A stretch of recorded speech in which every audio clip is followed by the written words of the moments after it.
یہ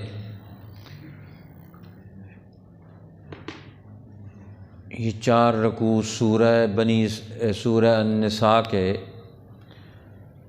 جس میں گھریلو نظام کو، خاندانی نظام کو مرد اور عورت کا مل کر نکاح کے ذریعے سے اپنا اجتماعی ماحول، سوسائٹی اور معاشرہ پیدا کرنا، اس کے آداب، احکامات، ضرورتیں، تقاضے بیان فرمائے ہیں۔ نکاح کو بیان فرمایا، نکاح سے متعلق جتنے احکامات تھے، مہر ہے، پھر اسی طرح عورتوں کی وراثت کا مسئلہ ہے، اور عورتیں جن سے نکاح کیا جا سکتا ہے ان کا تعین، اور محرمات ابدیہ، جن عورتوں سے نکاح نہیں ہو سکتا ان کا تعین کر دیا کہ یہ اجتماعی زندگی، معاشرتی زندگی، خانگی زندگی، دین اس کو تحفظ عطا کرتا ہے۔ اللہ جل شانہ ان احکامات کو بیان فرما کے، ان کی حکمتیں بیان کر کے، ان کے فائدے سمجھا کر ہمیں متوجہ کرتے ہیں۔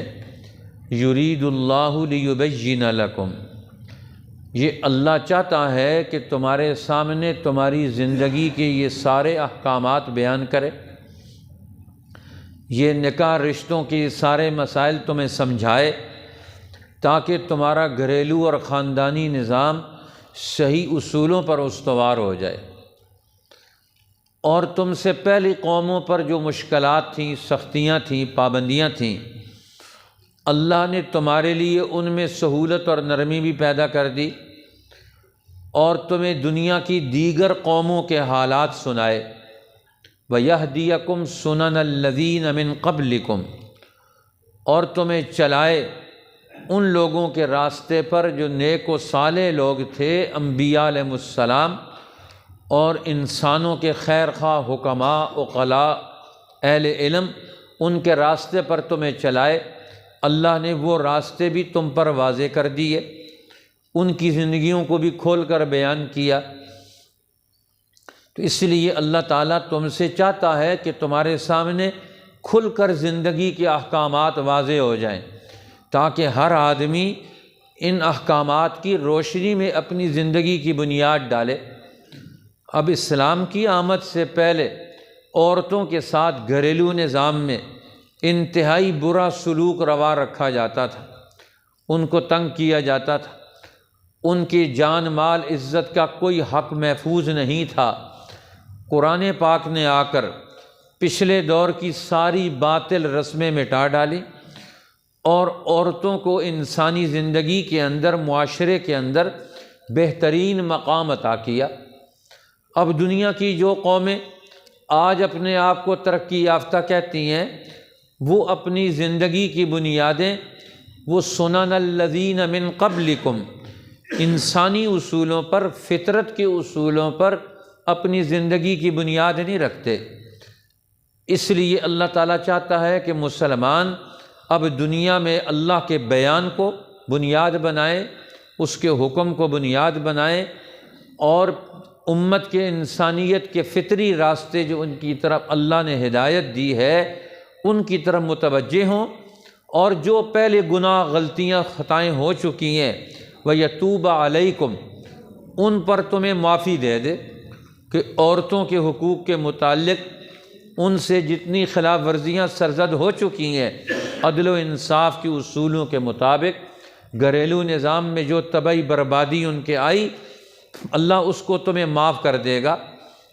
فرمایا واللہ علیم حکیم، اللہ بڑے علم والا ہے، حکمت والا ہے۔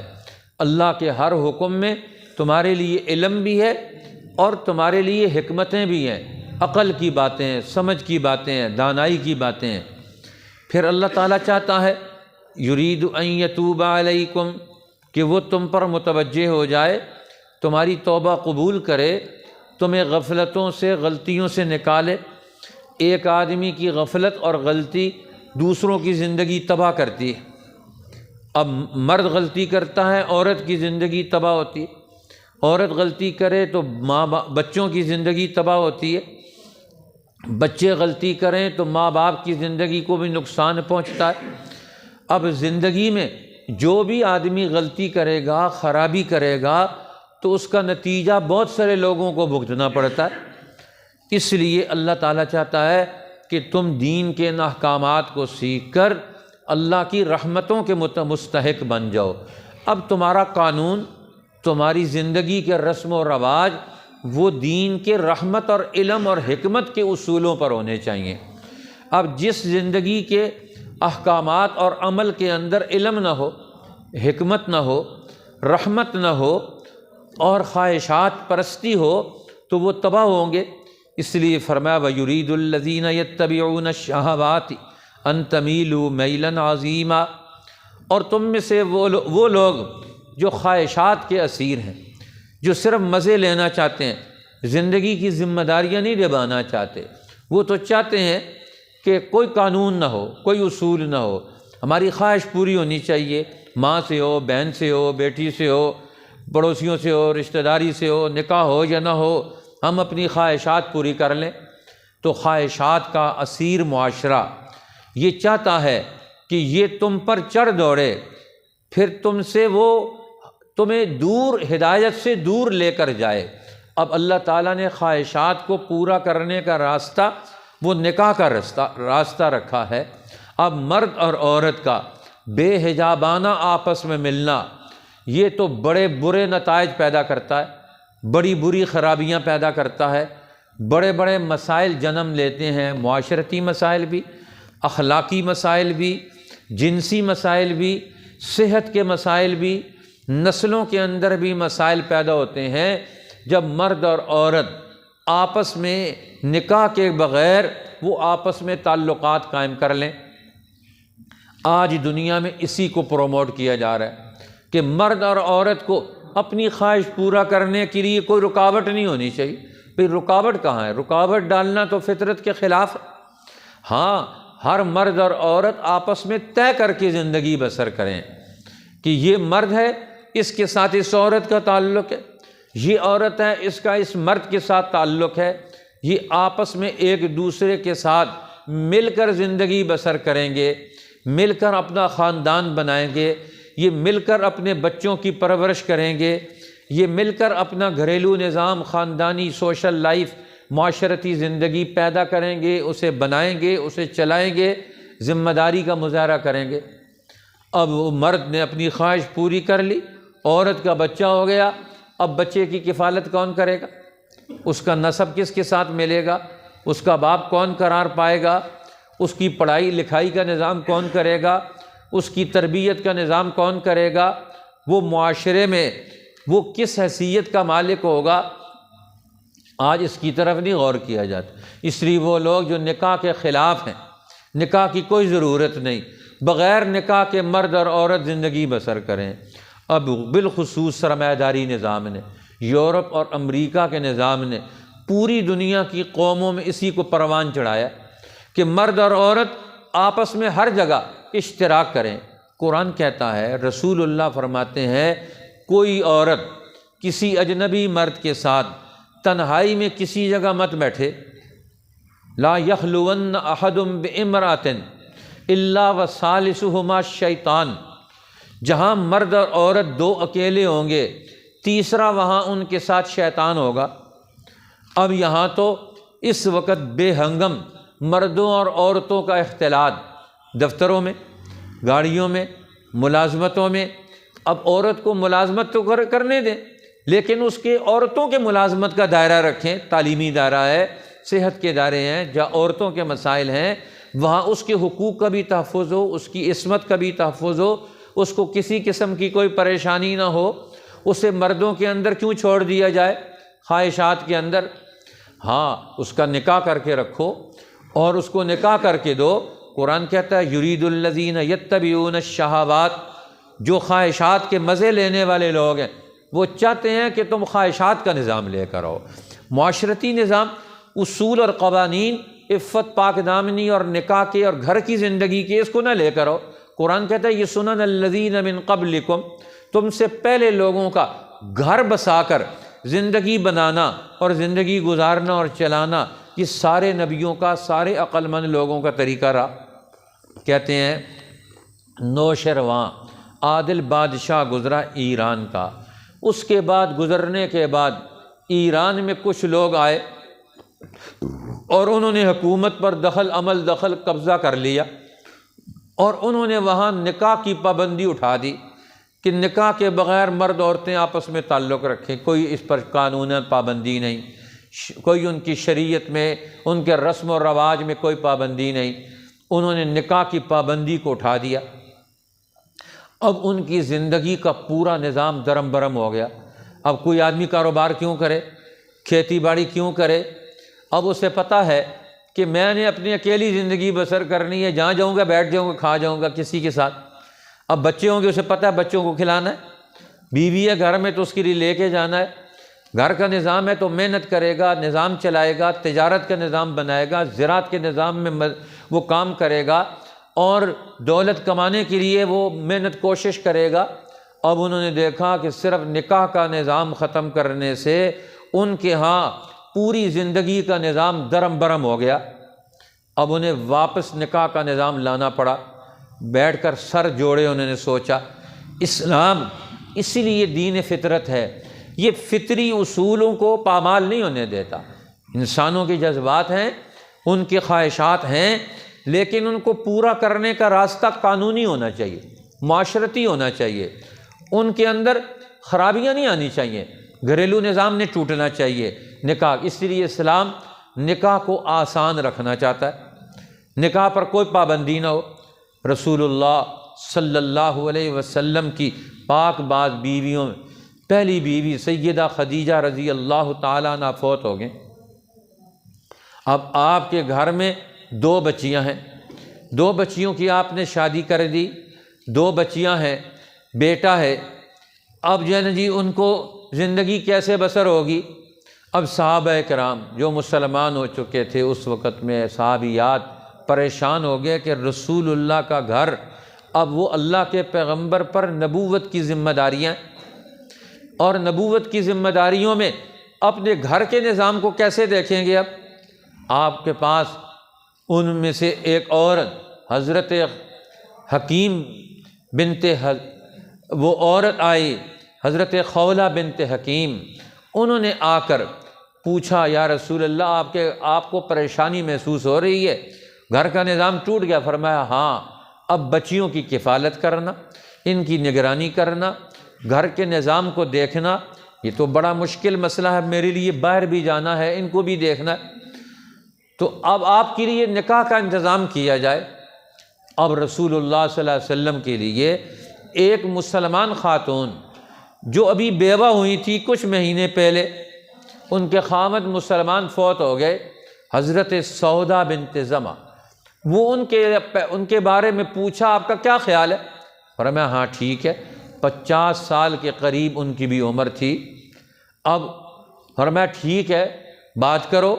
انہوں نے جا کر ان سے بات کی، اور پھر اس کے بعد نکاح کا پیغام انہوں نے کہا میرے والد سے بات کرو، والد سے بات کی، اور اسی طرح نکاح ہو گیا۔ رسول اللہ وہاں تشریف لے گئے، حضرت سودا بنت زمع، ان کے والد زمع نے آپ کا نکاح پڑھایا، 400 درہم مہر مقرر ہوا، 1-2 آدمی وہاں شریک ہوئے، اور رسول اللہ صلی اللہ علیہ وسلم انہیں اپنے گھر میں بیاہ کے لے آئے۔ تو قرآن تو کہتا ہے نکاح کے معاملات کو آسان رکھو، مشکلات سے ان کو نکالو، لیکن یہ نکاح کا نظام ختم کر دینا، اس کو اتنا پرولانگ کر دینا، زندگیوں میں مسائل اور مشکلات کا شکار کر دینا اپنی نسلوں کو، نکاح کو اور مشکل ترین بنا دینا۔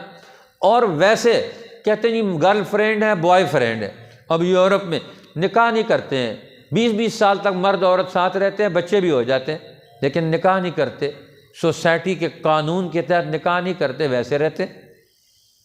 اب یہ کون سا طریقہ کار ہے؟ آج اسلام زندگی کے تمام اصول سمجھاتا ہے، لیکن مسلمان دنیا میں شیطانوں کے غلبے کے نیچے چلے گئے، اور اس کا نتیجہ یہ نکلا کہ ہمارا گھریلو نظام وہ بھی کمزوریوں کا شکار ہو رہا ہے۔ اب بڑی بڑی زندگیوں کے معاملات میں پریشان کن حالات پیدا ہو رہے ہیں، لیکن اس پر کون سوچے گا؟ اس لیے قرآن حکیم چاہتا ہے کہ اللہ تعالیٰ فرماتے ہیں، اللہ بیان کرنا چاہتا ہے یہ نکاح شادی کے معاملات کے احکامات، اور تمہیں پچھلے دور کے کامیاب فطرت کے اصول، سنن الذین من قبلکم، فطرت کے سنن اور اصول تمہیں سمجھانا چاہتا ہے، اور تمہاری غلطیوں پر تمہیں توبہ کے ذریعے معافی دینا چاہتا ہے۔ اب نبی آخر الزمان آ گئے، اب آپ کو تو ضرورت نہیں تھی، اب آپ نے جتنی باقی شادی ساری زندگی جوانی کا دور، ایک دو خامدوں کے گھر سے آنے والی بیوہ عورت ان کے ساتھ نکاح کیا، دو خامد ان کے پہلے سے موجود تھے، اور سوائے حضرت عائشہ کے آپ کی کوئی کنواری بیوی نہیں تھی۔ ساری بیویاں جو آپ کے گھر میں آئیں ان کو خاندانوں میں بسایا، عورتوں کو اکیلا نہ چھوڑا، خاندانی نظام ان کا بنوایا، خود اپنا اسوہ اور نمونہ پیش کیا۔ شہوات والے لوگ بغیر نکاح کے زندگی کو چلانا چاہتے ہیں، قرآن اس کو غلط قرار دیتا ہے۔ فرمایا یرید اللہ ان یخفف عنکم، اللہ چاہتا ہے تم پر زندگی کے نکاح اور گھریلو زندگی کی ترقی اور تعمیل اور اس کی تشکیل اور تعمیر کے معاملات میں آسانی کر دے، مشکلات کو دور کر دے تم سے۔ اللہ تعالیٰ تم سے تخفیف چاہتا ہے، پہلے دور کے مشکل ترین قوانین سے تمہیں نکال دیا۔ اسلام دین فطرت ہے، بین الاقوامی نظام ہے، پوری دنیا کی قوموں کو رہنمائی دینا چاہتا ہے۔ لہذا خلق الانسان ضعیفا، انسان اپنی خلقت میں ضعیف ہے، یہ محتاج ہے، بہت ساری کمزوریوں کا یہ شکار ہے، اس لیے اکیلے زندگی بسر کرنا انسان کے لیے مشکل ہوتا ہے۔ یہ مل جل کر زندگی بسر کرتے ہیں تو ہر ایک کے لیے آسانی اور سہولت پیدا ہوتی ہے۔ انسان خلقی طور پر تو ضعیف ہے، لیکن یہ طاقتور کہاں سے بنتا ہے؟ یہ اجتماع سے بنتا ہے، ماحول سے بنتا ہے، گھر سے بنتا ہے، خاندان سے بنتا ہے۔ ہر ایک آدمی دوسرے کی ضرورت ہے، دوسرا اس کی ضرورت ہے، یہ سب مل کر ایک دوسرے کی ضرورتیں پوری کرتے ہیں۔ ابھی ایک آدمی نے کہا کہ دنیا میں سب سے زیادہ ترقی یافتہ ملکوں میں جاپانی، ہر زندگی کی سہولت ان کو میسر ہے، لیکن وہاں خودکشی کی ریشو سب سے زیادہ ہے، لوگ سب سے زیادہ خودکشیاں کرتے ہیں۔ کیوں؟ حالانکہ مشرقی ملکوں میں مشرقی روایات مغربی ملکوں کی روایات سے انتہائی مختلف ہیں، 90 ڈگری درجے پر مختلف ہیں، لیکن وہاں کیوں یہ خودکشی زیادہ ہے؟ وہاں تنہائی کی زندگی، مکان ملا ہوئے، گاڑی ملی ہوئی ہے، ملازمت ملی ہوئی ہے، پیسے موجود ہیں، چیزیں موجود ہیں، لیکن بیٹا جوان ہو گیا تو اپنی زندگی بسر کرے گا ماں باپ کے ساتھ نہیں۔ اب اس کو نکال دیا، کوئی کسی دوسرے کو ملنے کے لیے نہیں جاتا۔ کیوں جائے ملنے کے لیے؟ اس کے پاس اپنی گاڑی ہے، اپنا گھر ہے، اپنے پیسے ہیں، وہ کسی کے پاس کیوں جائے؟ کوئی کسی کے پاس نہیں جاتا۔ اب ہر ایک آدمی، انسان انس سے ہے، یہ مل جل کر رہتا ہے، اس سے انسان دوسروں سے انس پکڑتا ہے۔ جہاں یہ تنہائی میں چلا گیا، یہ وحشت اور تنہائی کی وجہ سے، یہ الگ تھلگ رہنے کی وجہ سے عذاب میں مبتلا ہو جاتا ہے۔ اب وہ لوگ خودکشیاں کرتے ہیں، کوئی کسی کو پوچھنے کے لیے بھی نہیں جاتا۔ اب یورپ میں ماں باپ کو لوگ اولڈ ہاؤس میں چھوڑ کے آ جاتے ہیں، بوڑھے ہو گئے ہیں وہاں چھوڑیں۔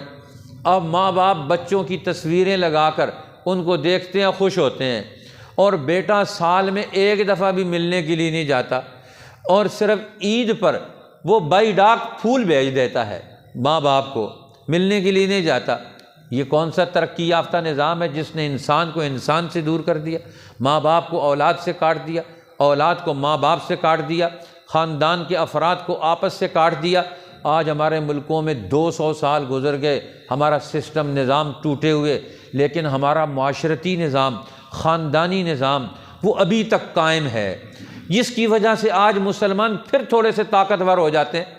اب اسے پتہ ہے میرے ساتھ میرا بھائی ہے، میرے ساتھ میرا خاندان ہے، میرے ساتھ میرا بیٹا ہے، لیکن وہاں انہیں پتہ ہے کہ اب میں بیمار ہو جاؤں گا تو میں فون کروں گا، گاڑی آ جائے گی، علاج ہو جائے گا۔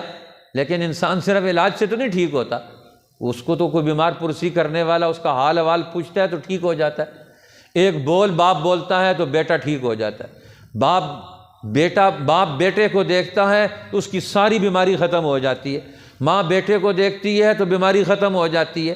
تو اب یہ قرآن کہتا خلق الانسان ضعیفا، انسان اپنی فطرت میں کمزور ہے، اس کے فطری ترقی کا راستہ یہ اجتماعی ماحول ہے، خاندانی ماحول ہے، گھریلو ماحول ہے، انسانی ماحول ہے، اخلاق کا ماحول ہے۔ جہاں یہ ٹوٹے گا تو اس وقت سب کچھ بکھر جائے گا۔ اس لیے نکاح کو معمولی مت سمجھنا چاہیے۔ آج ہمارے نکاح کی راہ میں سب سے بڑی رکاوٹیں ہیں، بڑی پریشان کن صورت حال ہے۔ بچے جوانی گزار دیتے ہیں، بال سفید ہو جاتے ہیں، نکاح کا نظام نہیں ہوتا۔ اب بچوں اور بچیوں کے لیے نکاح کے لیے تلاش کرنے والے، میل جول پیدا کرنے والے لوگ ہی نہیں جو ان کا آپس میں میل جول کروا دیں۔ ہر ایک کہتا ہے میں کیوں میل جول کرواؤں۔ ہمارے ایک عزیز تھے، وہ کہنے لگے کہ ایک دفعہ میرے نکاح کے بارے میں بات چیت ہوئی، لڑکی والوں نے کہا کہ اس لڑکے کا ذمہ دار کون ہوگا، تو پھر ہم نکاح کر کے دینے کے لیے تیار ہیں۔ کہنے لگے میرے اپنے چچا رشتہ دار وہاں موجود تھے، کوئی کھڑا نہیں ہوا بھائیوں میں سے، بھئی ہم ذمہ داری نہیں اٹھاتے۔